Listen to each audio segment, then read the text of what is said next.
Welcome to Certified Credit's Talk Data to Me podcast, where our FCRA certified experts help you tackle the latest regulations, emerging trends, and unique challenges of the mortgage industry with an intuitive, people-first approach. And of course, data.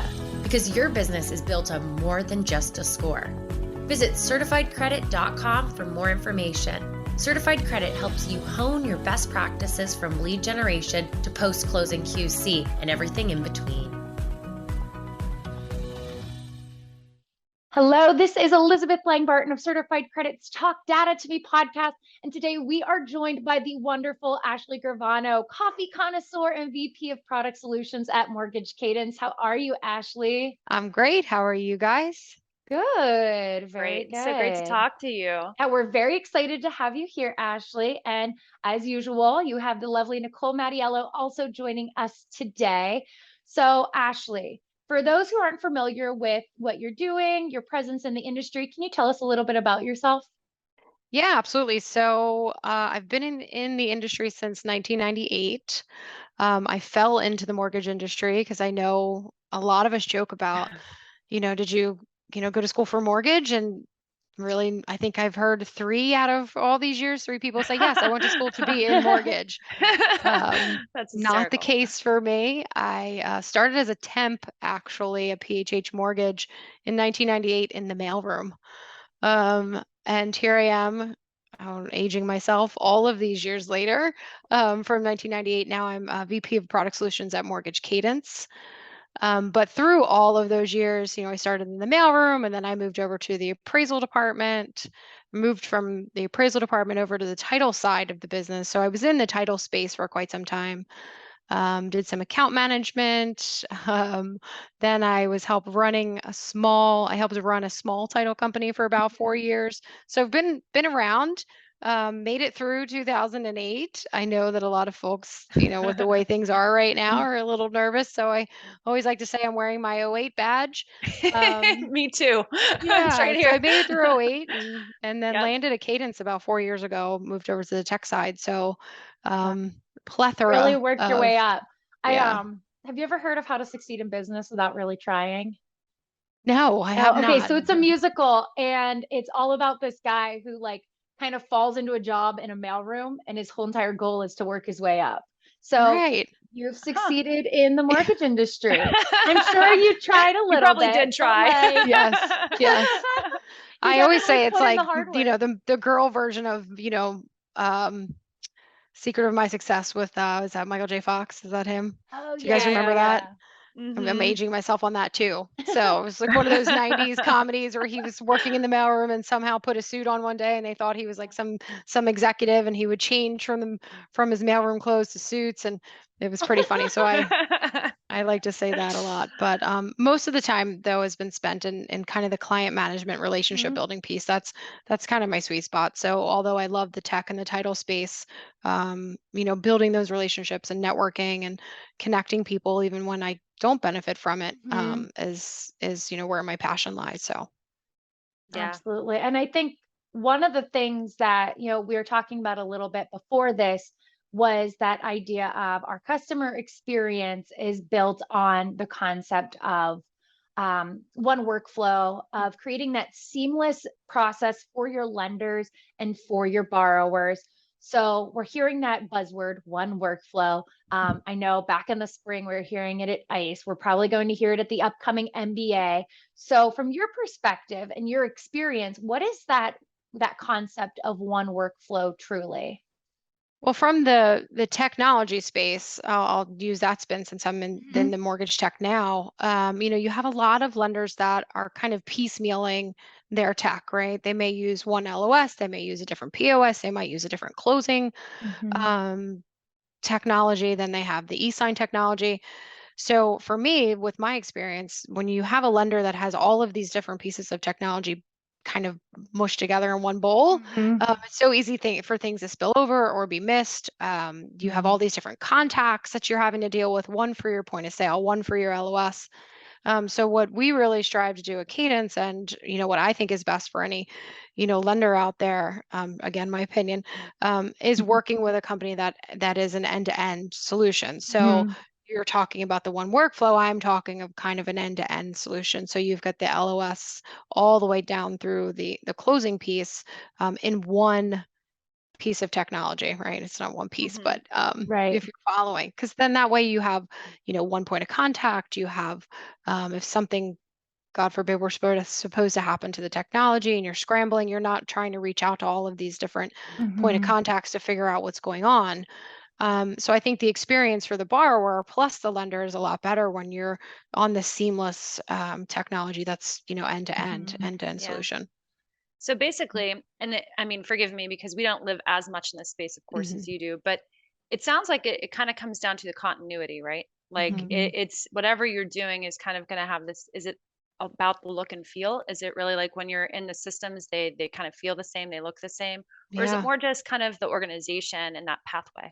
Well, it's both really, right? So we have our integrated third party vendors, right? So we have, third parties from title, credit, um, you know, VOE, VOA, all of that. You have all of those companies that are built in the system. So when the lenders are working through the loan application and the process itself, they're staying in that system. They're not jumping from website to another system. So it's all built in Gotcha. with Cadence. So it's a little bit of both. And again, on the compliance side, I don't know if you guys hear the dog barking. No, I was laughing at something else. I'll say in a second. No. Yeah. I was going to date myself. I'll date myself in a second. Go ahead. Right. Yeah. So it is that end-to-end solution with, I think it's just like we've been talking about for months now, is that experience, right? Because now when you're talking about, you have so many different companies, and how do you separate yourself when you're all doing really the same thing? It's the experience. So if it's seamless for the lender, it should carry, over to the experience for the consumer as well. Yeah. And it's interesting you said that, because like one of the things that came to my mind as you were talking is I can remember wearing that 2008 crown there, having to train customers who had, a login to this, a login to that, a login for credit, and the frustration for them, even just moving to having like dual factor authentications and things like that, because they liked to do things like, share password because it was just easier. Yeah. And it was like, but we can't, Right. and like the kind of like that change in the industry where we did have to get a little bit more aware of like the implications from a technology standpoint and, security standpoint. Right. Obviously, so much of that has changed. And I think it's, it is really a different experience for the end user, right? If you're a processor, from start to finish, to really be able to live in one system versus bopping out and closing things and opening things and having 18 million tabs, that's important. I think like it does make a difference in how you get through your day. And absolutely like I think the energy you put into it too comes more positively when you're not frustrated with your tech stack. Well, and I think too, looking at that tech stack, that's where a lot of the times, as you were saying earlier, things fall through the cracks. So that's where in our world, your VOE gets pulled when someone does their credit application and you're losing money because that fell out. You didn't end up closing on that loan. That person went with another lender, and now you're stuck with the cost of that origination. So now we're talking about, if you have systems that are talking to one another, you create that waterfall effect. Right. If it doesn't work out when you pull the work number, it goes to another vendor. And so you have one seamless process. Yeah. And I think too, when it's really, really busy, it's very hard for a lender to manage all of their different vendors, right? I mean, you have 3 vendors for each category. Let's just say category. So you're thinking from a compliance standpoint, right? Making sure that all of those boxes are checked, and then just a vendor management standpoint. So you're trying to manage all of these vendors. Usually there's someone assigned to that. And then order placement. A lot of times there's either a round robin or a percentage. Percentage of this goes to this person. This company. And then when it's really slow, you have the opposite effect where they're like, wow, we have 4 vendors doing the same thing. How are we going to make sure they're all getting an equal share? And when it's super slow, it's really hard to do that. And then on top of it, my guys are super slow. We need to move them somewhere else, to help. And then they may not be able to do that vendor management piece. So if you're working in one, seamless tech stack, then the system's going to do a lot of that for you, right? It's going to do a lot of the thinking, which we hate to take out employees, right? We hate to take out bodies, but a lot of the conversion of like the tech world is to help that and help things from falling through the cracks. So yeah. And a You lot of said, times I think they end up rehomed, you know what I mean? And a lot of times the people who do have that depth, kind of like yourself, right?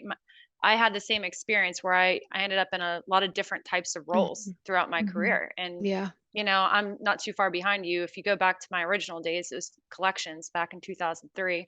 Right. And, all interrelated with credit reports there. And so you do kind of get opportunities to do different things and find new niches maybe that you haven't explored before. And I think when you can utilize your team and that depth of experience more efficiently, that's always a win too. Yeah. Yeah, absolutely. And you said something in there about, unfortunately, removing the human element out of a lot of these processes. So what kind of role are you seeing automation taking in the process of developing one workflow? Well, I feel like, when you're talking about e-sign, right? Let's just talk on e-sign, and I don't know why, but let's talk on that, right? I Yeah. mean, you're used to either going to an office for closing, right? And so Right. then you have a closing team at a title company, because that was my previous world. But then the pandemic, that did away with all of that. But now you have these e-sign companies, and now you have these notaries that are, all online. So you're taking out a lot of bodies or heads. I hate to say that, but because you have all of this technology that's taking place of some of that. So it's great from a borrower's experience. I think for some borrowers, I still do think that you absolutely have to have the opportunity to have that human element, because even like the older generation, right? They're still Yeah. buying homes and refinancing. Yeah. So, I know my mom is now very old, but she only has an iPad, and gosh, if she knows how to turn that on. So if I'm like, you're going to have to e-sign your document, she's going to be, Yeah, no completely way. Yeah. clueless. So you still need that. And I think you need that human touch. I mean, I don't like to get text messages about products, and I hate doing email. I want to call somebody and talk to Right. someone. Mhm. So I hope that we never get to that point where you're just Right. communicating through email or through text. I mean, because I like having that person to talk to, I which think a also lot goes of back people to the do. first line that Right. says, Yeah. if you're working with one company, you have your point your point Right. person or whatever. You don't just have a help desk number and you're hoping to get through to somebody, because we certainly have, account executives that are assigned to, all of our clients that have that personal feel. But just on the e-sign piece, I mean, that's taken out a huge part of, Right. the settlement and closing process. Right. Mhm. Well, and it's Yeah. not been going on that long. I mean, we bought our house in 2019, and we had to physically go into the office and sign all of the paperwork. There Right. was no way around it. I mean, we did some Yeah. documents got Right. e-signature, but not very many. Yeah. Everything else had to be done in person. And I think it's interesting you brought up that generational difference, because I think as we approach this one workflow, a lot of the time we're forgetting that, we talk so much about the next gen of home buyers. Right. And it's super important. I mean, it's very important that we get new home buyers in and we get new borrowers, but at the same time, you're looking at people who aren't digital natives. Right. Mhm. And what does their process look like? Are you taking that human element out of their experience? Because buying a house is a very human experience. It's very emotional Very experience. emotional. Yeah. Yeah. And And I so, think it's interesting you say that too, Allie, because even like I'm almost a digital native, right? From the standpoint Same. at tail end of Gen X here. So, Right. Right. it the over what was it called? The Oregon Trail generation. So like, yeah, I got used to it as I have grown with time, right? But originally, yeah, I was taking typing class on a typewriter in high school. Yeah. We weren't doing that on No. computers. We Same. had computers, but we didn't even have to like print our research papers. I could turn it in handwritten and that was still normal. Yeah. So I think there's, a lot of times we talk about the younger generations and some lack of trust in our industry. But I think for those of us that are in the older side of things, what we tend to not trust is sometimes that tech, right? Right. Like Right. I do have, I get emails asking me some of these consumer permission things and whatnot that I think are really intriguing. And I have no doubt that it's going to be probably the next step of where things evolve to. Mm-hmm. But yet there's also this pull inside of you, like, do I trust it? Because Right. we've been taught so much about phishing and be careful. And, so I think that our industry has this unique situation where we have to kind of cultivate ways to build that trust. Right. And so that people really do feel like, okay, I know that this email, this is right. I should be doing, this makes sense, Yeah. And I think when you have that continuity, to your point before, that helps, right? Because you do see that you're communicating with the people that you expect to Right. throughout the whole Yeah. time. And in the title space, although I'm not in that space now, I mean, the title space is really known for fraud, right? Through Mm-hmm. email, through those phishing emails that says, oh, our wiring instructions have changed. And I always go back to my roots from spending, 20 something years there, but it's so easy to get that email. Yeah. And the older generation, including myself, I'm like, I am not emailing you anything. I'll call you and confirm. Yeah, right. Where, if my son were to go buy his first home now, he would be like, I'm not picking up. Why do I want to talk to anybody? I don't want to talk to anybody. And I feel like the pandemic has made it worse for some of the younger generation because they don't want to talk to anybody. Yeah. And it was interesting. Oh, go ahead. No, I was just going to say too, just about the job part of it and taking out some of the human element, then you're talking space, right? I mean, there's a lot of the lenders, title companies, tech companies that are closing offices because they feel that everyone can work from home, right? Where I'm working from home. I've been working from home pre-pandemic, but the brick and mortar is slowly dissipating, right? And it's sad to see that. And that's hard for us from a real estate industry when you're thinking of all of these like ghost towns of commercial space. Yeah. So it's not just the jobs itself, but it's property and land that's just slowly starting to close up doors because it's not as efficient to have people come in, and it costs more to have people come in. Then we can tie that back to the technology that says, if you're using multiple pieces of technology, it's going to cost you more to close a loan. So, that all kind of just ties itself back together. Relates. Right. Yeah, for sure. Right. And going back to the wire transfer fraud, I think it's interesting that you brought that up because so we received from our CIO this week an article published on the 7th about wire transfer fraud and how the new target of wire transfer fraud is no longer the lender or the bank. It's now the borrower. It's the consumers. And so looking at that consumer experience, what is the impact on a consumer having one workflow versus not having that one workflow? Yeah, I mean, most of those one workflow pieces should have those stop gaps, right? That will help protect the borrowers. They're going to be like our closing system verifies the wire behind the scenes, right? And then we have other vendors that are connected to the system that are doing real-time verifications. From a tech standpoint, it's hard to stop the borrower from clicking an email. So from a person perspective, how do we step in and manage that? Yeah, I mean, that's where your loan processor, your loan originator, depending on what type of lender it is, has to keep reiterating to the consumer, young, old, that you can't trust the technology, although we're telling them to trust the technology. So it's a double-edged sword. I mean, the lender can certainly do everything they can, from a tech standpoint, leaning on companies to do those verifications and things like that. But you're still always going to have that borrower who, if they get this random email that says, our technology, our wire has changed, click on this link and, you send the wire here, and then you're getting into, oh my gosh, I've seen some doozies where, millions of dollars have been sent to, overseas, and would take months and months to get that fixed from being on the title side. Yeah. Wow. So that's the communication piece. You cannot remove that human element. You have to make sure as a processor, as a loan originator, as a lender, that you're communicating to those borrowers, and even the title company. If you're, if it's the process where the title company is involved, a lot of times with the refinances, they're really not. And I know that's not, really a hot topic right now with the way the rates are, but, on those purchase, you have to make sure you have that human element to reach out to the borrowers and say, do not trust that. A lot of people have like the big bold in their email and says, do not, change wire instructions without talking to us first. But Right. I think remaining engaged is always going to be important. Yeah. Having, and not just from the standpoint of like the the human element is that, yeah, as consumers, we probably still want that regardless. Mhm. But I think also as, from a lending community, this is how we know what our market wants, right? Right. If we don't stay in touch, if we don't talk to people, if we don't engage with them and hear what their concerns are and help address them, then we kind of start to lose touch with reality. Yeah. And it'll Right. be increasingly difficult to actually meet their needs then, right? It's that voice of the customer element that I Mhm. think really is what technology is.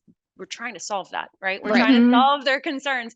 So I think like balancing that out and making sure that we have that component where we're still touching base with them and making Right. sure that they understand everything is deeply important. Yeah. Right. Gaining to that guiding us. confidence. Yeah. So Yeah. we're talking here a lot about our current situation where we have we're moving towards a tech focus. We have this human element, but now we're entering into this market that's a little bit more turbulent, Mhm. to say the least. We're heading into a challenge. How do you both, I guess, expect to see the industry change and the borrower experience change as we enter into this market? And we are going to have to rely a little bit more on that human element, that human relationship, talking the consumer through, okay, this might be the rate today, but this is what the market is predicted to do. How can we talk about different programs? All relating back to what do we see our borrowers experiencing in the next year? So one of the things I was actually just looking at, and I don't know, it might have been this morning. I forget if it was this morning or yesterday, but I was looking at the difference in down payments. Or I'm sorry, not down payments, the difference in payments based on the difference The in interest rate. rate. Mm-hmm. Mhm. And, if you can help to educate that borrower to say, okay, well, okay, in the past, yes, you could have potentially afforded this, but now let's Right. look at where you're at today. And, it's Mm-hmm. not as though you can't still make a decision to make a purchase. Now, obviously, we know, I think, I've talked to Ali about this over the past few weeks. I think right now we are seeing home prices that are probably still a little bit inflated. They're going to start to Mhm. come down. They're going to soften. Funny enough, on my street, I live on a cul-de-sac. It's not exactly. It's a good neighborhood. It's very desirable in terms of the school Mm-hmm. district and everything in PA. And even in this current market, the house at the bottom of the cul-de-sac, bam! I mean, that thing Mhm. sold in like 4 days, and the price was pretty high. And I was like, "Oh, well, that's good for my property values," But Yeah.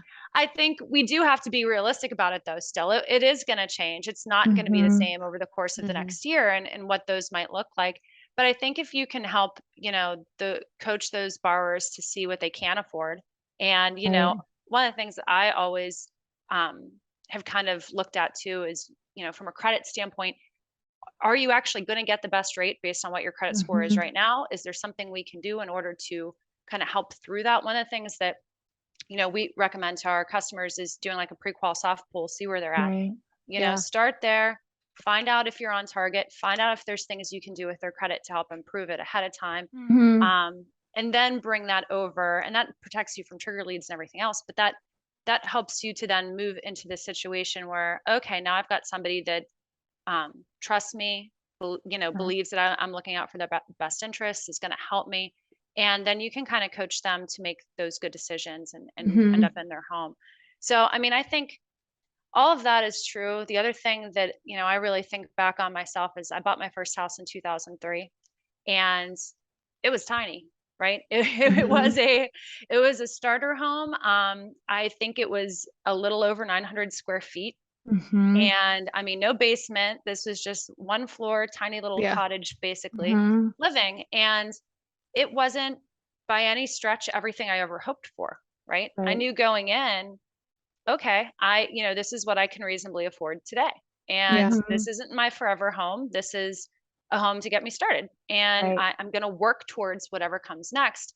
And so that was, kind of the mindset. And I think a lot of what I've Mm-hmm. heard in the last few years is, and because of the interest rates being so low and people being able to afford more maybe than they Afford more. expected. Yeah. And Mm-hmm. so that they've developed these, what I would have at the time considered like a pie in the sky kind of dream for Yeah, it's their second. So their Yeah. first home is what we would call their step-up home, right? I Yes. mean, Right. when I Yep. bought my first house in 99, we weren't far behind Mhm. each other. You know, interest rates are 8%. My Yep. first Mm-hmm. mortgage had an Mine was 8% rate, but 6125. it was Yeah. 8%, but it was 1,000 square foot rancher, and Yep. it was $90,000, which is unheard of. Mine was 111. I mean, mine 90. was pretty close in 19. We bought this for 120 in Okay. Well, 19. in Jersey, it's unheard of to Oh, find yeah. something for 90. Pittsburgh, So, you can find it. Yeah, so that was my first home, which is what I could afford. The rates were Mhm. high, like you said, you know, the higher your rate, the higher your payment. So if Mhm. the rates have gone up 2-3%, you're going up $200-$300 at times in the payment. So I feel like a lot of people have gone into their step-up home as their first home because the Mhm. rates are so low. So now Mhm. what I feel like is happening is the first-time home buyers that are in, you know, their first-time home, now they're not going to be able to afford to step up Yeah. with the rates where they are Mhm. right now until the rates come down. So then you're taking out a lot of the inventory Mhm. for the people that do want to buy a first time home, not a step up home. Absolutely. So, and then those step up folks going into their dream home may be delayed because, you know, of Mhm. that. So Right. it's, you know, it's at scale. But when I say now, I'm like, my first home was 8%. Mhm. Mhm. I refinanced that house probably 5 or 6 years later at 4%. Mhm. So, you know, obviously we all know it fluctuates from being in the industry so long, but you know, it does take out, I feel like it takes out a whole level of home ownership opportunity for, you know, the first time home buyers at this percentage Yeah, I Mhm. think it with was where the prices are. Yep. they were talking about recently somebody who could afford a $6,000 home 5-6 months ago can now only afford a 390,000, and that's Mhm. only going to Mhm. keep decreasing. So Right. it's really interesting to see how our now human relationships have to come into play, and we have to have that more hands-on relationship with our Mhm. borrower because it is a hard time for them as well as our industry. Mhm. Mhm. So I think as we're talking about these more personal topics, you know, you're a very large presence on LinkedIn inside of our industry, Ashley. You know, you inspire everyone in the morning with a Thanks. post about coffee. Yeah, I wore I the coffee started shirt doing today. it. I love I it. wore the coffee It's shirt. excellent. Yeah. Love it. And so, something we wanted to talk to you about was a little bit about finding your personal brand. So, you know, you focus on coffee and your love for coffee as your personal brand, but then you Yeah. tie that into your networking, Mhm. into your involvement with mortgage moms, into Yeah. your local MBA. So, how did you get started with that? How did you decide coffee was your motivator, your get you up in the morning? Yeah, and I guess it, you know, because when I was at the national title company a few years back, you know, I was on a national level dealing with national lenders, wasn't really boots on the ground. Mhm. What we would call, you know, that retail space was super different than, you know, that national Mhm. lender. So I didn't at all have a presence. And honestly, LinkedIn was great. I would have LinkedIn, but it was just kind of connecting with Mhm. people you knew. When I moved into the small, you know, mom and pop title company, we were looking at building our brand. We were looking at growing. We were the small company in, you know, North Jersey. We wanted to expand that. So I started doing, you know, cups of coffee with lenders, cups of coffee with realtors, trying to Mhm. um, really just get our brand out there, get myself out there. Mhm. Going from a national to a local level is very different. Um, Mhm. it's like, you know, going to a big, you know, top three lender, going to a small local lender. It's so different. So I needed to have that local presence. Mhm. So I would start having these coffee meetings because you could bang out 5 meetings in one morning, Mhm. as opposed to a lunch or a dinner, you know, which would take, Right. you know, hours at a time. So, you know, I would bounce between Philadelphia, New Jersey, and New York some days in one day, Wow. having these coffee meetings. And then You must have one, been yeah, wired. it was crazy. So one of the realtors literally said, you know, you should start doing like these coffee interviews. And then it just kind of spiraled from that. So I Yeah. started doing these live interviews. I did my first live on Facebook, which was scary as heck because back then it was like you have to edit it. And I'm like, I don't want to edit. I want it to Yeah. be a beautiful chaos Mhm. you know, if you say it that way. But it started from doing these local coffee meetings, and then it turned into doing interviews, and then it turned into doing lives on Facebook. Um, And then here we are with this whole coffee thing. So I get like mugs from everybody. This one I got from Susie. I'm really not a control freak, but I could show you the right way to do that. I like that. I got the coffee t-shirts. I get all the coffee jokes. People send me these coffee memes all the time. So it started with, the Monday Fuel Up. I know my Cammond over there does Monday Fuel Up, and my thing's Monday Coffee, and you've got Delilah who does tacos, and you guys building out this talk data to me. So it's really like, back in the day was like, do not talk about personal stuff on LinkedIn. Yeah. Do not. And I'm like, absolutely not, because people have to like you and know you to do business with you. Right. I did this series pre-pandemic about, getting to know your connections, get on here and talk about 3 or 4 things that people don't know. I would bring my pit bull in with me, and everyone would be like, oh my God, your dog. And then my kids, like, you have to bring in that personal element. That's how you build relationships, by people knowing who you are, if you're not just this face on LinkedIn. So it just became this monster of coffee. Then I was getting bags of coffee mailed to me. It's great because you never run out. Yeah, I was gonna say, never buy it again. Permanent caffeine addiction. Right. But you have to find something you like and build it into your business. And it's totally okay to talk personal. I mean, there's certainly a line, and I talk about this on every interview. There's a line. You don't want to talk about certain things. Just like when you were a child, your parents said, these are things you avoid at all costs when you're talking to business. But having that personal touch and talking about things you love and bringing in, your personality and your hobbies, it just helps you with the networking and the relationship piece that we were talking about earlier. Yeah. And I think So it makes it comfortable. Like, I always, Yeah. nobody ever believes that I'm an introvert because they don't see me in my natural environment. Right. Like, what you see me is in a mix of people that I have come to consider friends. And so I don't have to feel introverted. I don't have to go sit in the corner of the room and like be the best ignorer you ever encountered. Right. I'm happy to be there. I want to engage with these people. Like, I'm excited. And I think that, for me is huge, because it isn't my natural reaction in a different environment. If you, had you encountered me many, many moons ago, you would have never believed that I would go, out to shows and meet people and shake hands. And I mean, it wasn't something that came naturally, by default. Yeah. It didn't come naturally. And so I think, like, it's great because it really does give you that sense of camaraderie with people. And, especially in like a down season, right? Like Ashley and I have been through this before. Like, it does bounce back, and, it takes time. It's not always as quick as we'd like, but it is meaningful, and you learn something through it. And, you kind of stick together, I think, after that too. Like, a lot of the people that I started working with, like right around that era, like 2007, 2008, are like some of my very closest best friends. Yeah. Yeah. I say that all the time. It a lot bonds of you. like, you do, I do like a lot the friends in business hashtag, because you're all a family. And that's something that I say about the mortgage industry. And I don't think I've seen it in any other industry. Maybe just because I've been here since I'm 19, but you don't see this, like, no matter what company you go to, right? I've been in national company, local company, tech company, but the same people that I started with back in 1998 at PHH, or that they've moved around, or maybe even left and came back, you're still like family. Oh, definitely. And that also comes from that personal element, as far as like people getting to know who you really are at these conferences, because you're out networking and, you're relaxed a bit. You're certainly on your toes still because it's business, but there's not one person I can say that have been connected with and don't feel like they're part of the family. So yeah.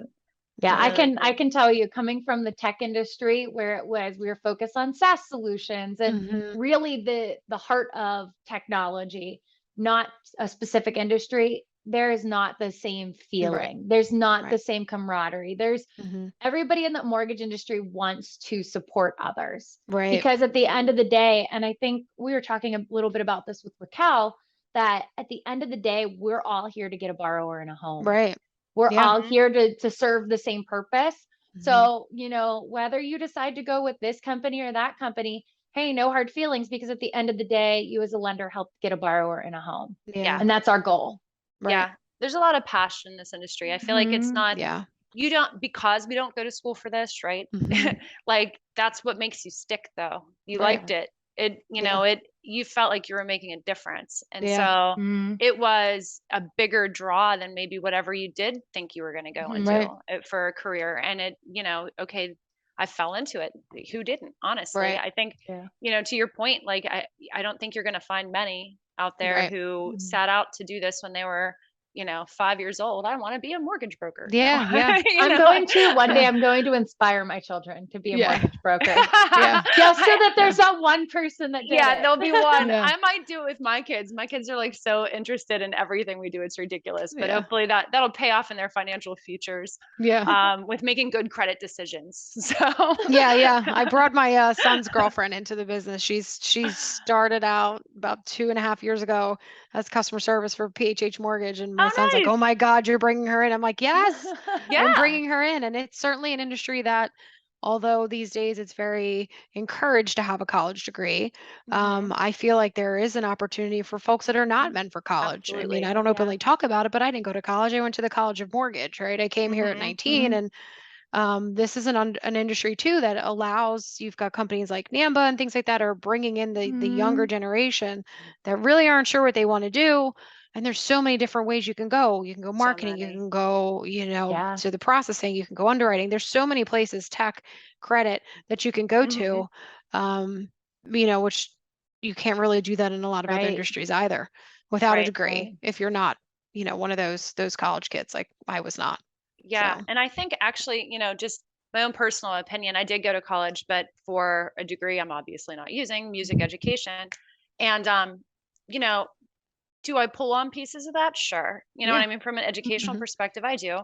Um, but there's also that sense that people will teach you here. They Mhm. Yeah. want to help. They want to help Yeah. you. And like that I think is very unusual because I think a lot of industries are far more competitive Very and much. in Mhm. a negative kind of competition way because I'm, Mhm. Yeah. personally I am a very competitive person. Um, much to my family's chagrin, I drive them all nuts. But like I am by nature, but at the same time, like in this space, we're all here to help each other. Right. And there is nothing to be gained by letting someone else fail. Yep. Yeah, And I no. think there's a lot of people that feel that way. This Yeah. industry seems to collect a lot of people that care, which is Yeah. pretty unique. Yeah, I mean, at the beginning of Mhm. the pandemic, you had lenders helping each other figure out Mhm. how to Mhm.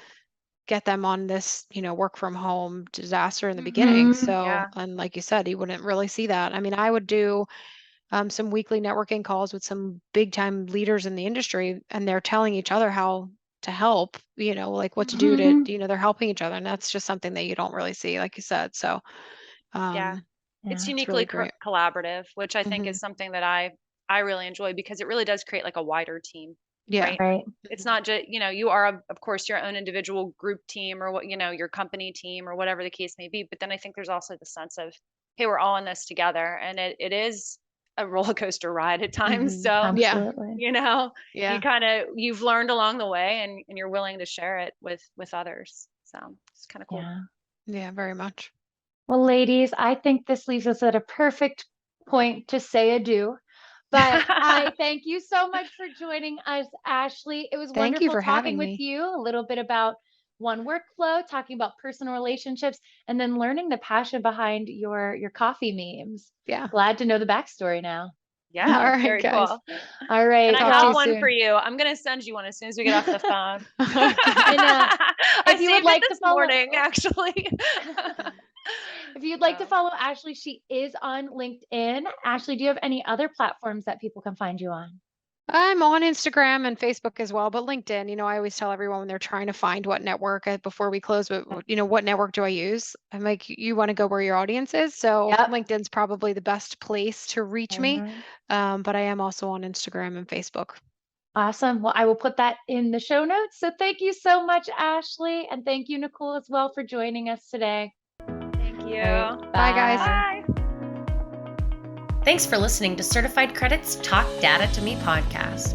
With over 35 years of industry experience, Certified Credit is your multifaceted mortgage solutions partner.